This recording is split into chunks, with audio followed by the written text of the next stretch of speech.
The Wes Penra Papers. A Journey Through the Multiverse. The First Level of Learning. http://wespenry.com. Present and Future Challenges, PFC, Section. PFC Paper Number 4, The Animus, Artificial Intelligence and Blank Slate Technology Part 2. By Wes Penra, Tuesday, June 14, 2011. 4.1. Elongated Skulls vs. Skull Binding and Cranial Deformation. An interesting thing with Dr. Nerutha's depiction of the Kortum is that they are extremely tall. The Anunnaki can be 7 to 10 feet tall, with elongated skulls. According to Sitchin and LPGC, the A.A.M.I. and the Anunnaki, even if their skulls can be slightly elongated, they otherwise look pretty much like us. We have their genetics. However, giant elongated skulls have been found in South America and elsewhere, and you can study them in some museums around the world. I would suggest you Google elongated skulls and do your research. It's very interesting, and the research is almost addictive. We can see the same traits in some of the Egyptian pharaohs as well, and very much so in Queen Nefertiti. Some people, who want to debunk this, refer this special kind of skull to something called skull binding, where some tribes bind the heads of young infants while the skeleton is still soft, and this will bring about this trait. Although this is true, it's rather an attempt to copycat the old gods. The difference between the original ones and the ones that are skull-bound is the size of the skull and the jaws. I have heard suggestions that the elongated skulls that have been found belong to the Titans, who were deformed offspring of the Anunnaki mating with humans. For the records, the Kortum are not Titans. They are not related.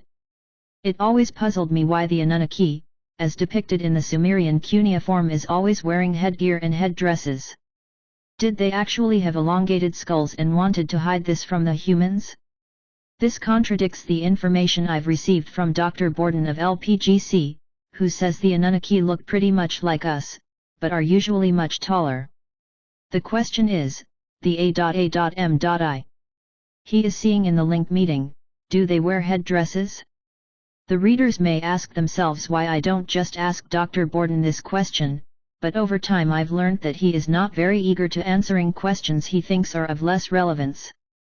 Also, as we now know, the humanoid species is very common in this galaxy, and the variation is mostly in length, skin color, and perhaps the shape of their heads. There is overwhelming evidence that those LPGC call the A.A.M.I. are not one species working alone, but a dominant race in a galactic federation to which they belong. Therefore, it is not far-fetched to think that some of them have elongated skulls. Skull binding and intentional cranial deformation has been common throughout history in most parts of the world. And most of these intrusions on infants have been in an effort to please, and look like, the gods. The question is, which gods? Skull binding even happened in Egypt. People thought that if they extended the skulls, they would get larger brain and become more intelligent. As in comparison to whom? It is interesting that skull binding has been most common in Egypt, South Africa, and South America, such as Peru, where the Anunnaki have had the greatest influence, aside from the 3 rivers in Mesopotamia.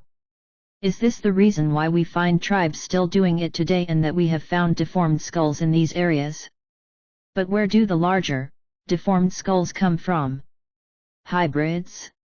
Pure Anunnaki? Or did the Anunnaki skull bind their own children within certain families? If the latter is true, that explains why we see the Anunnaki and their hybrids depicted both with normal skulls, and deformed. It could also explain why the Kortum have elongated skulls.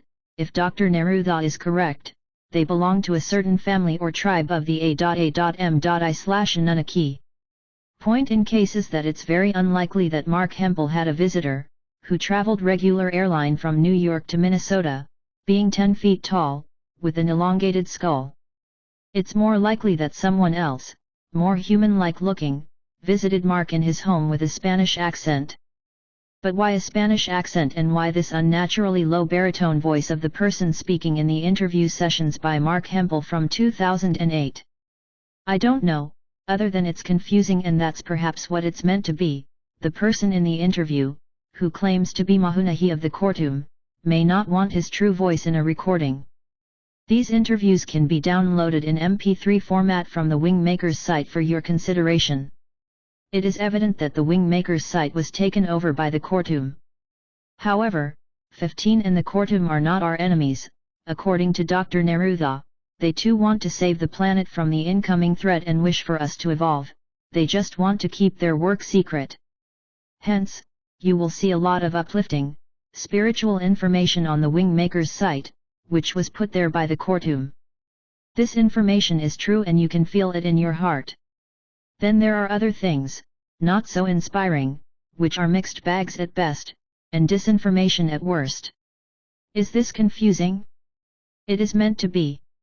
If there is a lot of truth in something and those who don't want this truth to be leaked need to take some kind of action. What is more effective than anything else, more than killing the messenger, often is to create a disinformation campaign on a large scale. However, for the clever there are ways to sort information from disinformation. Listen and read with your heart. 5. 7 super universes, 7 tributary zones, and 7 super domains. In the WMM they are talking about 7 super universes with a central universe in the middle, which is the universe of Source, the Prime Creator. Like some people pointed out in the Wingmakers Q&A section, this sounds very similar to what is described in the Urantia book. Nahimahu replied that in some cases the Wingmakers share the philosophy with Urantia, but it's still quite different. However, when we look at it, it may not be so different after all. As we shall see, Dr. Neruda's presentation of the 7 super universes coincide and fit pretty well with LPGC's 7 super domains, but is a light version thereof. This is how the 7 super universes are described in the WMM by Dr. Neruda. He says that the Labyrinth group learned from the Kortum that the central universe is stationary and eternal, while the 7 super universes are creations of time and revolve around the central universe in a counterclockwise rotation. Surrounding these 7 super universes is outer or peripheral space, which is non-physical elementals consisting of non-baryonic matter or antimatter, which rotates around the 7 super universes in a clockwise rotation. This vast outer space is expansion room for the super universes to expand into. The known universe that your astronomers see is mostly a small fragment of our super universe and the expansion space at its outermost periphery. Hubble-based astronomy extrapolates, based on a fractional field of view, that there are 50 billion galaxies in our super universe, each containing over 100 billion stars. However, most astronomers remain convinced that our universe is singular. It is not according to the Kortum. On the fringe of the central universe resides the central race, which contain the original human DNA template of creation. However, they are such an ancient race that they appear to us as gods, when indeed they represent our future selves. Time and space are the only variables of distinction. The central race is known to some as the creator gods who developed the primal template of the human species and then, working in conjunction with the life carriers, seeded the galaxies as the universes expanded.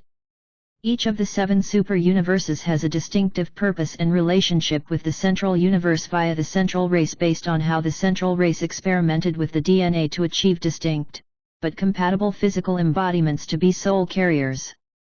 The central race is divided into 7 tribes, and they are master geneticists and the progenitors of the humanoid race. In effect, they are our future selves. Quite literally they represent what we will evolve into in time and towards in terms of space.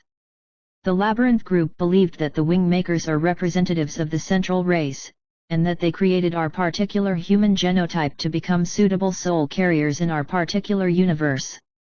The ancient Arrow site is part of a broader, interconnected system of 7 sites installed on each continent.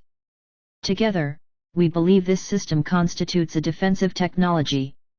And Dr. Saunter, in the opening to the Dr. Neruda interviews, is convinced that the central race, which, from what the Labyrinth group have concluded, are equivalent with the Wingmakers and from the Pleiades.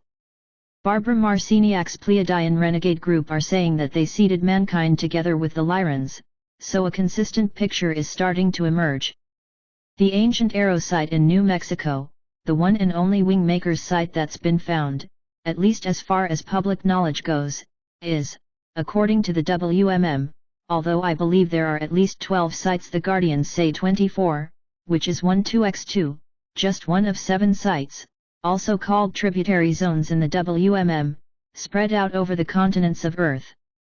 Each of these tributary zones on Earth corresponds with one super-universe, where the site in New Mexico most likely corresponds with our own. If this is true, there is a tributary zone, according to the WMM, in the core in the galactic center of each living galaxy in our universe. They are, symbolically or literally, located on planets very close to the galactic core. And, like advanced physics is aware of today, the core of the galactic center, at least in a spiral galaxy like our own, consists of a central sun and a gigantic black hole. This black hole is what the Pleiadians call the womb of the mother, i.e. the birth center of the galaxy. It's like a super-orgasm where the nebulae and stars were spread in a rotational orbit around its center. The fact that we are now aligning ourselves with the galactic center is a phenomenon known in mainstream physics as well, but is pointed out both by Marciniak's Pleiadian group and Mahunahi in the interview sessions with Mark Hempel. Both say that this has to do with change in consciousness. People who have learned to vibrate on a higher frequency and to keep their frequency on that level most of the time, despite of turmoil around them, will experience this new boost of energy coming in from the galactic center differently than someone who has not prepared at all. So, some people will become highly enlightened during this time period, while others will be overwhelmed by the strength of these energies. If a person has a lot of anxiety, hate, anger, resentment, and judgment in his or her personality, these traits will amplify. On the other side, these who have learned how to love, appreciate things, forgive themselves and others, apply humility in life, be compassionate, understand self and others, and apply valor in life, will have those traits amplified, and will use them as a springboard towards higher dimensions and frequencies. Interesting also is that the 7 superdomains explored by LPGC correspond somewhat with the 7 super-universes. It is my conviction that Dr. Neruda knew this when he did his interviews with Sarah, but needed to simplify it, or no one would understand what he was talking about. Same thing when the Labyrinth group took over the WMM, they explain in their liminal cosmogony briefly how the 7 super-universes are connected, then explaining that this is an excerpt of a grander work, which will be revealed later. I would say that this grander work, which will be released by the Quartum and the Labyrinth group, is quite similar to that of LPGC's working model, see Physics Paper No. 1. Here, the super-universes, or superdomains, as described by LPGC, http://lifephysicsgroup.org, are as follows. 1 prime causal. 2 thought. 3 unisonic. 4 logomorphic.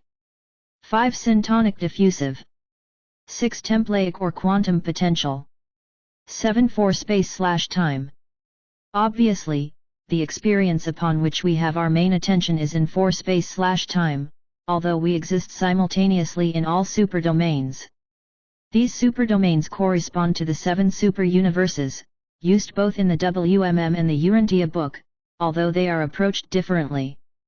The void corresponds to the peripheral expansion space in the Wingmaker's super-universe version, see figure 9 above. There is much more to the earthly 7 tributary zones and with the working model than I have brought up here and in other previous papers, but that is material for another time and not in the scope of what we are discussing here.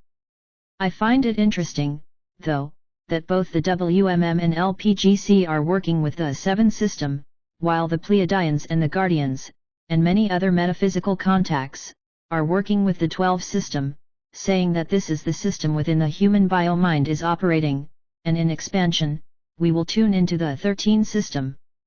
6. The central race as creator gods. Dr. Neruda in the interviews confirms what the Pleiadians have said about seeding the universe and provide it with functioning soul carriers star. He says that the central race experimented many times with different kinds of soul carriers until they formed one that was good enough to take a particle of the source energy force into the outer, expanding universes. If not being able to do so, its experience in the third dimension, or 4 space/time, would be of limited value, as it can't bring any of that back directly to Prime Creator. The central race holds the genetic template, or archetype, of the human species, in spite of what form it takes on, or what time it lives in. So long as it is a sole carrier of intelligent life forms in the sense of bipedal beings with a torso, 2 arms, and 2 legs, the central race holds the genetic template. All other, lesser developed versions are drawn towards this archetype like a magnetic force. All versions of the humanoid species are just time-shifted versions of the central race. At least this is the view of the Quartum. 7. Prophecy. Prophecy is a pretty wide but interesting subject, because there are numerous such since the beginning of time. In the WMM several different ancient prophecies are discussed, of which some of them are not even known to common man, and these are some of the prophecies supposed to come true in our time. To distinguish between the WMM prophecies and other significant ones, I'm going to categorize them and explain them one by one. The prophecy papers, which will be released after the first batch of papers, are going to go deeper into the other ones. There are many ancient texts dealing with prophecies, and only a handful are known to the public. Most of them are hidden within secret societies and organizations who have locked them in, only to be viewed by high-level, very trusted members. The ACIO, and the Labyrinth Group in particular, have access to many of them, if not most, according to Dr. Neruda. These prophecies are pretty powerful when comes to describing the 21st century and its challenges. 15 got access to them when he became the Director of Research for the ACIO. Being able to leave your body while doing remote viewing is nothing new. People have been able to do so for ages, but only in organized forms within the mystery schools and other occult orders. This can be accomplished on an observational level, where you don't interfere with what is going on at the place you're going to. Instead of just going to a certain place in horizontal time, which is our normal timeline, some have been able to access future events from a vertical access point. People who know how to do it can then go into the future, or even back from the future, to this time from the vertical access point. However, they are unable to change any events. Still, they can see what is happening there with quite some clarity. According to Dr. Neruda, some of these time travelers have come in contact with the wing makers and have been provided messages about the future, messages which have been recorded in symbols, pictures, or in extinct languages like Sumerian, Akkadian, Mayan, and Chicopsan. One interesting and quite alarming part of the prophecies, which also seems to be a common theme from ancient texts and symbols, etc., is something that is supposed to happen in the early part of the 21st century, around 2011, this is all according to Dr. Neruda. I haven't had the chance to verify, or look into this yet as of its validity. The major institutions, like the United Nations, will be infiltrated by an alien race. This race is a predator race with technologies way more sophisticated than our own. Being aware of humanity's obsessive interest in TTP's number the last 40 to 50 years, it shouldn't be a problem for this alien race to more or less make any deal they want with us. They will pose as humanoids, but are really a blend of human and android. In other words, they are synthetics. This alien species has as one of its imperatives to establish a one-world government on Earth and rule as its executive power. This is one, perhaps the most, challenging thing we have to deal with in the very near future, according to Dr. Neruda and the Labyrinth Group. These prophecies have been kept out of public domain, and were also meant to be kept secret within the Labyrinth Group so they could deal with the problem in isolation. However, that changed when Dr. Neruda defected and the Wingmakers site was launched in 1998. Whether this prophecy about the alien race is true or not, time events are not set in stone due to that people are creating their own reality every second of the day, and so are other beings in the universe. Therefore prophecies, the older they are, the less accurate they may be when comes to pinpointing a certain time frame, and even the event itself. If we are lucky, it's not going to happen. Anyhow, an invasion is not likely to happen this year, but a probe will apparently be put in orbit around Earth to see how our species have developed, if at all.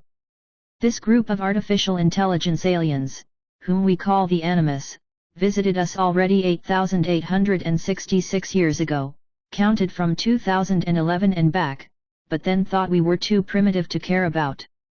What they would think now, however, is another issue.